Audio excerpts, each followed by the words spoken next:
వాళ్ళకి ఎట్టి మన గంగమ్మ భోజనాలు వాళ్ళు తినలేదు ఏడుకో అన్నాను నేను. వాళ్ళకి ఎట్టాలి గంగమ్మ శివరాత్రికి భోజనాలా అన్నాడు. సరే ఎంతో ఖర్చు పెట్టుకుంటుంది ఇచ్చి 10,000 ఉన్నట్టు భోజనం ఎట్టిమంటే ఇంకెంతో ఖర్చు పెట్టుకుంది అండి. అలా ఆవిడ నన్ను మేనత్తకి తోలే అన్నట. మా ఆవిడ వెళ్ళిపోతుంది గంగమ్మ.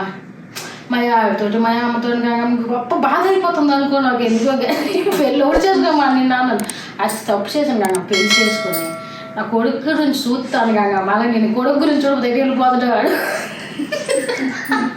అప్పుడు ఎందుకు పెళ్లి చేసుకోను పెళ్ళి అది చచ్చిపోను ఎందుకు చేసుకోను అంటే మేడం అది అంటారు గంగమ్మ అది తప్పు చేశాను బాగా తప్పు చేశాను